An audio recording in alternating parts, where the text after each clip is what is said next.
tell you when it started. I'm gonna tell you when it started. This is around the time, around the crunk era. That's when radio kind of switched. Yeah, around Little John and you know, the Yin Yang Twins, and you know, kind of when the South kind of started taking over the sound of hip hop. Yeah, that's when it switched. Yeah, but you can fast forward, and you know, from that sound right there, he doing that started with Chief Keef. Because even before that's when, you're right. But I'm talking about the new era now. You know, Lil Jon, I think that influenced like Chief Keef, but the stuff we hearing on radio now pulled from Chicago. And the drill thing wasn't popular at all. Nah. That was straight up underground. That was like, no, cause I mean the subject matter is you killing your ops. You know, you talking about some shit you did last night. You know what I'm saying? This is when radio started to switch. And they talking about club records. Even New York DJs are playing this. That's one of the records. You know, J. Cole. When it really switched. Especially around here in Louisville, Kentucky. If you play this record, even young kids that, you know, I think I know where you're going. they especially around here, there's a certain dance to it that people do around here, even when this song ain't on to other songs. This really switched it.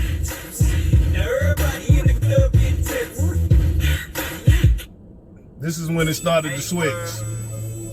This streets 101. Around here in Louisville, this is still famous. Dance to come with it. The hood hop. That's one of the songs that switched it. I'm gonna give you another song that switched it. That, you know, was a song that I like. A song a lot of people like. Definitely switched it. Bro, you remember this? Because we was one of the first to hear it. Actually. Yeah, I already know. Yeah, right.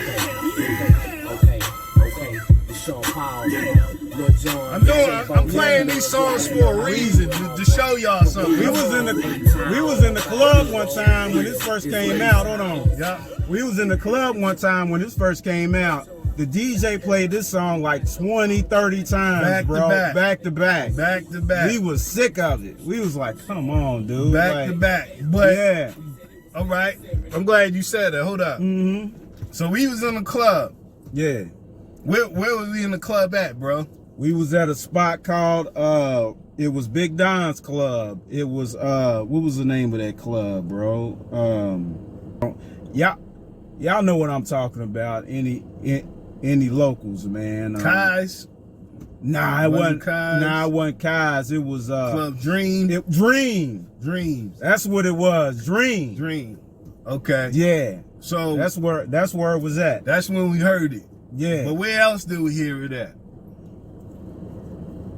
Well, like you said, you said, I mean, Kai's. Then we went out of town. Okay. When we was in Lexington. Okay. I think Kai's 2. That was the name of it. We went to Lex. Okay, Lexington, Kentucky. Where else did we go out of town to? Around that time. Oh, I mean, we was back and forth to it. I mean, in Atlanta, we went to the year. A. We went to the A. Glad you said that. We went to the A. So I'm going somewhere with this. When we went to the A, where was most of the people from when we was going to those spots down there?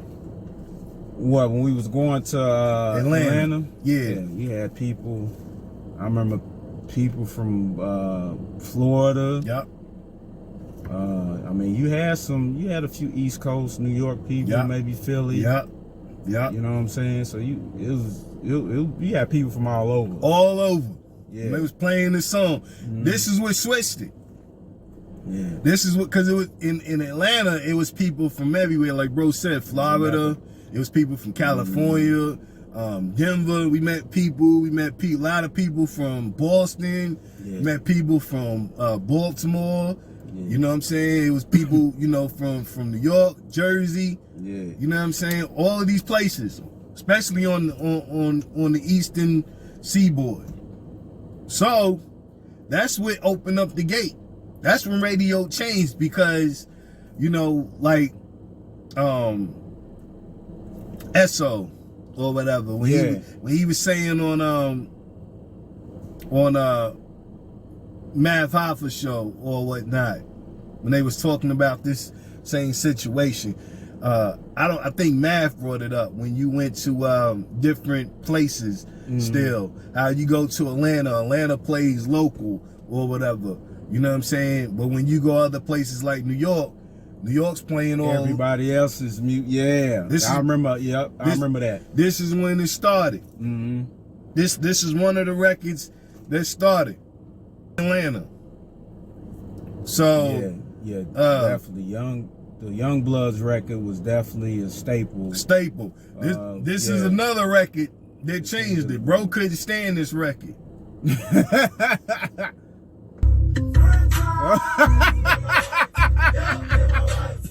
Yeah, man.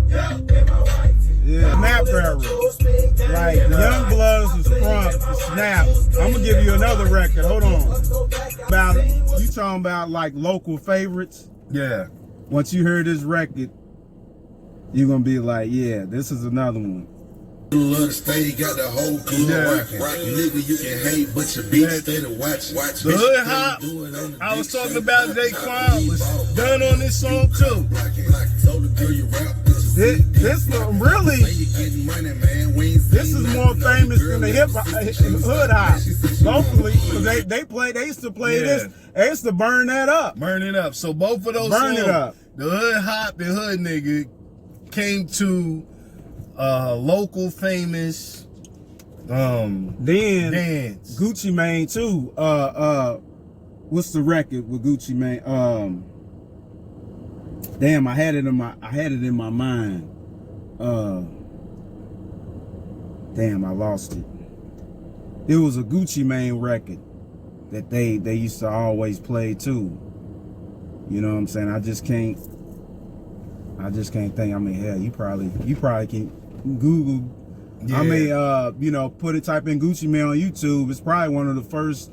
You know what I'm saying? Yeah, because it was one of the ones. But it was one of the ones. Yeah. But both of those songs transitioned to, like I said, those dances. A dance was done on both of those songs. The transition to still a local favorite, which transitioned to this right here. Man, shiz, man, how you get these people going crazy about this dance? Do the shit. How you shit? Everybody in the club do the shit. Your neck, bob your head like shit. Like do the shit. Take a step out, then you push your chest out. Move your shit. I made this record for a reason, because I got a call, you know, from a family member, and you know, he was asking, you know, from up top about that. Because he had seen it on the first 48, because the person who actually around Louisville that created this dance, his name was Shiz. Yeah. And God bless the dead, he was actually murdered. And they did a story on first 48, because a lot of the first 48 stories, if you know, people watching this show, you don't know, was around here in Louisville, Kentucky. Yeah. You know what I'm saying? So you know, he was asking, you know, my big cousin was asking, you know, about this person or whatever. So, you know, I threw that in there, you know, not to shit on my family or whatnot, but, you know, that's to say that, you know, even up top was trying, you know, calling to see what was going on down south. You know what I'm saying? And, you know, I had a lot of family that they wasn't the only ones doing that. It was, you know, DJs that was trying to get stuff from the south. You know what I'm saying? A lot of people generated to the south. You know what I'm saying? So that's when that bubble started to change with, you know, New York hip hop or whatever. And like bro said, it went, you know, Chicago drill and all of that. Transition to New York drill and everything. What took over. That's when Chicago drill got popular.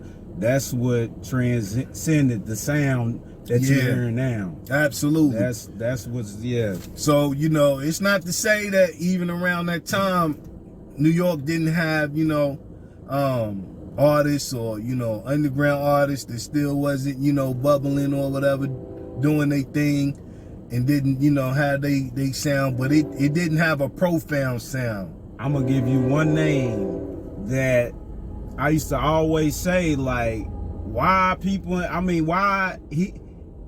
to me, he's always had like a hit every year. Like every year he always came out with a record, but it didn't seem to get the extra push it needed. Yeah. And once I say the name, you're gonna be like, yeah. Red Cafe. Red Cafe always came out with some type of hit record. Yeah. I'm glad you said that. You know what I'm saying? And it's like, well, I mean, you know, like around that time and era, he was still putting out records and things like that. You know what I'm saying? He always had like, you know, big records, you know, but he ain't ever like, you know what I'm saying? Yeah, what was that artist's name? I can't remember that artist's name. But he came out with a record in the 2000s. But Jermaine Dupri, was he a New York? Yeah, he was in New York. Jermaine Dupri was actually the one talking about him, talking about it's finally somebody from New York that gets it, because it was around the snap time. That's not. He was like a one-hit wonder, basically. One-hit wonder. Yeah, now, I remember he sounded that one freestyle dude, but he didn't have no like hit records or anything. He made a record basically sounding like the South. And Jermaine Dupri. Now I remember Mims. I remember that. Mims. Is that you talking about? Mims. Was it Mims? Yeah, Mims came out with that. This is why I'm hot. Mims. That's who it was. Mims. Yeah, I don't think he signed with JD though. Yeah, but Jermaine Dupri was basically. Finally, somebody said it. Yeah, he said finally somebody that gets it from New York, and that's when things started to change. And from Mims, like bro said, Red Cafe was doing this thing. Yeah, but Red Cafe, he always had records that were, to me, that was still kind of New York. Yeah, he did. He had a lot of records that was still kind of New York, and it wasn't. See, Mims went down south. You know what I'm saying? With the type of the sound of that record was kind of like a southern type of record. Yeah, I can't remember. I don't know. It was somebody up there that was. I don't know if they had beef with Red Cafe.